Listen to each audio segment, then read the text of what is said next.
Moi, ce que je me suis dit quand même dans ce bref plan large où on voit Julianne Moore faire, je sais pas, des steps, comment on dit, tu vois, je sais pas, il fait un exercice là. Je sais pas, j'ai pas fait de sport depuis 1975, moi. Ouais, donc, elle fait des steps, quoi. Des steps, qui veut dire des pas. Elle fait du pilate, on va dire. Elle fait un peu du pilate. Bon, on la voit, et là, je me suis dit, tiens, elle a ce corps-là, Julianne Moore. Son corps m'est apparu très mince, tel que vraiment je n'aurais pu l'imaginer, à m'en tenir à la façon dont il était filmé depuis le début du film, à savoir en gros plan. Ah tiens. Et là, on se souvient que les gros plans... Alors moi, il y a des gros plans que j'adore, je ne suis pas contre les gros plans, je suis assez fan de Keshish qui fait pratiquement des gros plans, il y a tout un tas de grands cinéastes que j'aime beaucoup et qui sont plutôt sur le gros plan, donc je ne suis pas en train de faire cette théorie-là. Mais il est bien vrai que quand même, le gros plan a cette espèce d'efficace immédiate d'absenter le corps. Et je pense que dans le cas d'Almodovar, ça l'intéresse beaucoup d'absenter les corps. C'est intéressant à savoir. Bon, et alors par exemple, absenter le corps de Julianne Moore. Alors ça sert à quoi d'absenter le corps de Julianne Moore ? Ça permet, si tu veux, de maintenir le fait que Julianne Moore, ce qu'on va filmer en elle, c'est pas un corps, c'est pas le corps d'une femme qui s'appelle Julianne Moore, c'est en fait l'actrice. En fait, le gros plan, si tu veux, c'est le cinéma originel. Le cinéma des années 20, quand on sublimait les actrices, qu'est-ce qu'on faisait ? On faisait des gros plans sur elles, on faisait pas des plans larges. C'est des gros plans sur Greta Garbo. Le gros plan a été l'instance de production de la fascination dans l'histoire du cinéma. Et Almodovar se situe là-dedans. Il veut créer la fascination.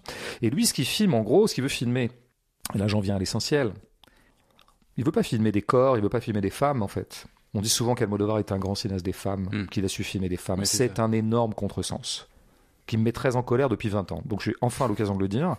Il filme pas des femmes, il filme le contraire. Il filme des actrices. Et tu sais, il y a des gens dont on dit parfois ils aiment les actrices. Il y a des cinéastes qui disent ça. Il y a des gens dans la vie qui disent ça. Ils disent, moi, j'adore les actrices. Cet énoncé m'a toujours paru un petit peu étonnant. Moi, j'aime quelques actrices, j'en aime pas d'autres. Enfin, qu'est-ce que c'est que cette espèce de généricité d'aimer les actrices ? Mais je la comprends très bien, en fait. Ça veut dire, j'aime pas bien les femmes réelles. Donc moi j'aime bien leur sublimation dans cette espèce de créature totalement inventée, fabriquée, fantasmée, notamment par une syntaxe du gros plan qui consiste à fabriquer une actrice. C'est-à-dire quelque chose qui n'est pas une femme. Almodovar, je sais pas s'il aime ou pas les femmes, je me permettrai pas d'aller dans ce genre de truc-là. Il y a quand même beaucoup de femmes dans sa filmographie. Mais j'ai bien noté. Non, dans sa filmographie, j'y insiste. Il n'y a pas beaucoup de femmes, il y a beaucoup d'actrices qui sont filmées en tant qu'actrices. Ce que voulait faire Almodovar en allant filmer Julianne Moore, c'était filmer Julianne Moore, l'actrice que lui-même avait vue au cinéma. Pas une espèce de personne ou de corps qui l'intéresse en tant que tel, et donc il s'empresse d'absenter, et c'est ce qu'il fait pendant cette scène. Où à peine l'a-t-on vu, il fallait bien un peu la voir faire quelque chose, parce que ça justifie un peu la scène, il faut bien qu'elle fasse un peu d'exercice. Et très très vite on passe au gros plan, et on est reparti. Le corps de Julianne Moore est absenté, et de nouveau reprend droit l'actrice, qui est donc le contraire de la femme. Je vais un peu loin, mais c'est pour faire entendre un peu cette idée qui me paraît intéressante. Mais tout le film est comme ça. Je pense que Almodovar n'aime le réel qu'à partir du moment où il est rhabillé en cinéma. Tu parlais de la musique tout à l'heure.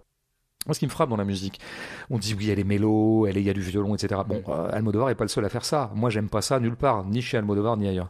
Ce qui est tout à fait frappant, par rapport à cette espèce d'usage de la musique qui est finalement très banal, et hélas très répandu, c'est à quel point il y en a tout le temps. Tout le temps, ouais, c'est ça, ouais, c'est ce que je disais. Mais ça, c'est très rare, hein. Ouais. Ça, c'est très très rare, parce que d'habitude, on fait quand même un peu, dans ce genre de film un peu mélo, on fait monter la musique à des moments stratégiques. Là, il y en a tout le temps. Bon. Ouais, c'est clair. Et c'est pas de la musique à la Paul Thomas, pas du tout. Lui aussi, parfois, fait de la musique un peu tout le temps, comme par exemple dans Phantom Fred, mais c'est pas du tout exactement la même économie. C'était mon hypothèse, c'était de dire qu'à mon avis, sur un sujet comme ça, il voulait pas de silence, il voulait pas plomber l'ambiance. Ouais, je pense que oui. Il y a de ça, mais je pense qu'il y a aussi... En fait, il utilise la musique exactement comme les Marvel utilisent la musique. Dans les Marvel, j'en ai parlé récemment dans un autre lieu, ce qui est très frappant, c'est qu'il y a de la musique tout le temps. Tout le temps. En fait, il y a très très rares moments sur 12 Marvel que j'ai vus où il n'y a pas de musique. Une ou deux scènes des Gardiens de la Galaxie, peut-être.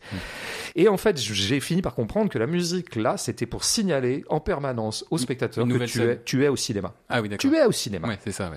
Parce que pour beaucoup de spectateurs, le cinéma, c'est un truc où il y a de la musique, quoi.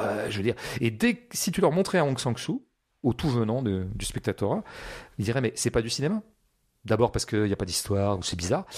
Et puis aussi parce qu'il n'y a pas de musique. Ils diraient, mais c'est pas du cinéma. Le cinéma est le marqueur, la musique est le musique, marqueur du cinéma. Et la signalétique du cinéma, ça fait cinéma. Donc c'est aussi pour ça qu'il y a tout le temps de la musique chez Almodovar. C'est pour dire, on est constamment au cinéma. Parce que ce qui l'intéresse, c'est d'être au cinéma. Et c'est pour ça, d'ailleurs, il n'arrête pas de faire des références au cinéma. Ces femmes-là vont au cinéma. Ces femmes parlent de cinéma. À un moment, une de leurs dernières nuits qu'elles passent ensemble, elles regardent des films. Elles regardent un Buster Keaton. Tiens, regarde un Buster Keaton. Lequel? Je me souviens plus. Je l'ai revu en entier, c'est un chef-d'œuvre. Seven Chances. Je l'ai revu, là, il est sur YouTube. Ouais. En français, c'est quoi le titre? Seven Chances. Alors, je sais pas quel est le titre français. Désolé, c'est un peu pédant de dire les choses comme ça, mais je sais plus. Et la dernière demi-heure, absolument extraordinaire. C'est vraiment un sommet qui est... Je me demande parfois si c'est vraiment mon cinéaste préféré, en fait, Keaton. Et, en fait, c'est un plan ou quoi? Tu te souviens du plan? Ouais, je me souviens du plan. Il évite des espèces de meules de foin ou des trucs comme ça, non? Alors, oui, il y a ça, mais ça commence par une horde de femmes Ah, ouais. qui le poursuivent. D'accord, ouais. Tiens. C'est tout, je note. Voilà, je laisse maintenant les auditeurs de la Géo conclure ce qu'ils veulent. Sur l'ensemble de Keaton, il a choisi ça. Un mec qui est coursé par une armée de femmes. Ouais. J'en dis pas plus.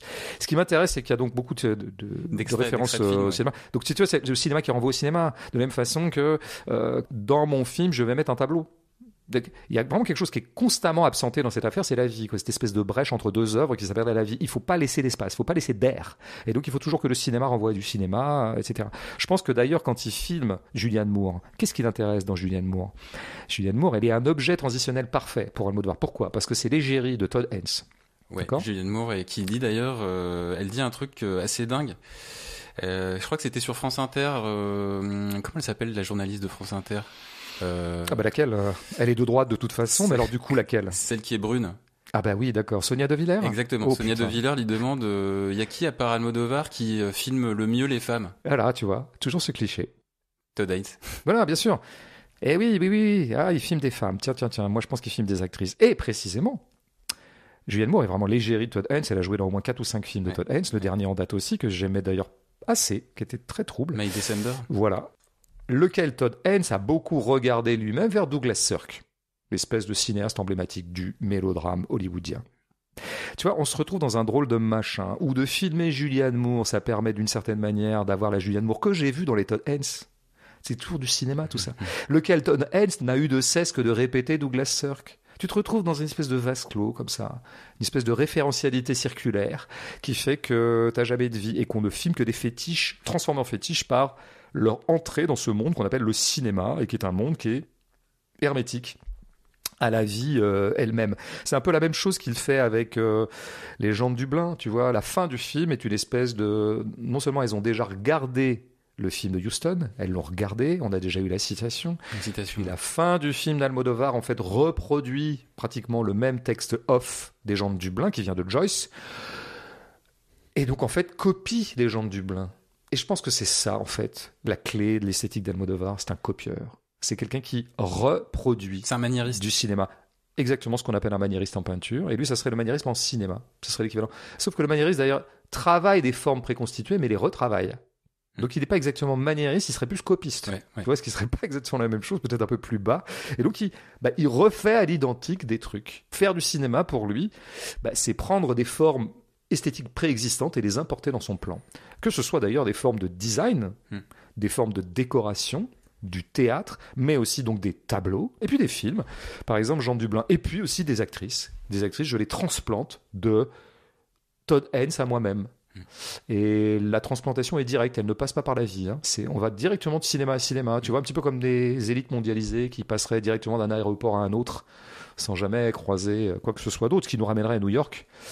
Qui n'est pas choisi par hasard, du coup. Pas choisi par hasard, mais ne nous trompons pas, et on l'a déjà entrevu à travers les trompe-l'œil sur l'environnement new-yorkais. C'est évidemment pas New York qui l'intéresse. C'est New York comme lieu de cinéma. Parce que New York, c'est un tiers du cinéma américain. La partie qui précisément serait la plus européenne d'ailleurs. C'est quoi New York au cinéma? C'est Woody Allen. Voilà, il y aurait Scorsese, c'est-à-dire un peu les bas-fonds, et ça c'est pour Gilles Lelouch, tu vois, genre des trucs de bonhomme, genre des trucs de gang comme ça, mafia, voilà, bon, quartier italien, quartier irlandais, ou quartier chinois pour Cimino, tu vois, ce truc comme ça. Et puis il y aurait le New York chic, le New York un peu Manhattan, quoi. Oui, Woody Allen, bien sûr. On voit des belles personnes intelligentes parler d'amour dans des costumes en général chics et des avenues plutôt, disons, cossues. C'est ça qu'a voulu s'acheter Almodovar en allant aux États-Unis. Il n'est pas allé voir ce qui se passait dans l'Amérique du Centre. Et Los Angeles, peut-être un peu trop trivial pour lui.